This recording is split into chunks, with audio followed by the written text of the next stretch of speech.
AI પોસ્ટથી કોમી તણાવ. જૂની ગઢી વિસ્તારમાં થયો પથ્થરમારો. વડોદરામાં ગણેશ ચતુર્થી બાદ ફરી એકવાર કોમી શાંતિ ડોળવાનો પ્રયાસ થયો છે. જૂનાગઢી વિસ્તારમાં મોડી રાત્રે એક એઆઈ આધારિત પોસ્ટ સોશિયલ મીડિયા પર વાયરલ થતાં લઘુમતી સમાજના લોકો રસ્તા ઉપર ઉતરી આવ્યા હતા.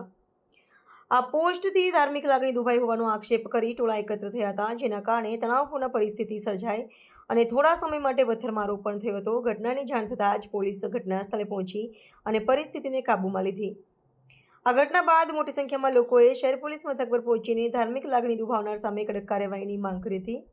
આ મામલે સિટી પોલીસે એઆઈ આધારિત પોસ્ટ કરનાર આરોપીને ઝડપી પાડવા માટે કાર્યવાહી હાથ ધરી છે.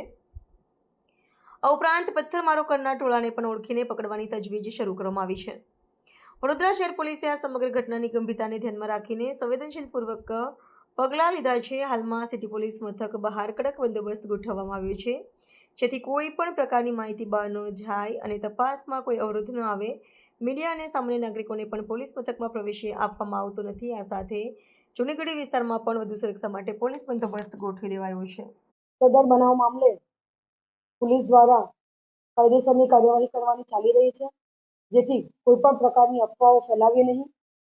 અમારી તમામ પ્રકારની સોશિયલ મીડિયા ઉપર નજર છે અને જે કોઈ પણ આ રીતની અફવાઓ ફેલાવશે અને કાયદો વ્યવસ્થાને દોહરવાનો પ્રયત્ન કરશે તો એના ઉપર પણ કાર્યવાહી કરવામાં આવશે, જેથી કોઈ પણ જાતના મેસેજ સ્પ્રેડ કરતા પહેલાં ફેલાવતા પહેલાં તકેદારી રાખવી, કારણ કે પોલીસની તમામ જગ્યાએ નજર છે અને કોઈ પણ આ રીતના ઉશ્કેરાટનો માહોલ ઊભો કરશે તો એના ઉપર કડકમાં કડક કાર્યવાહી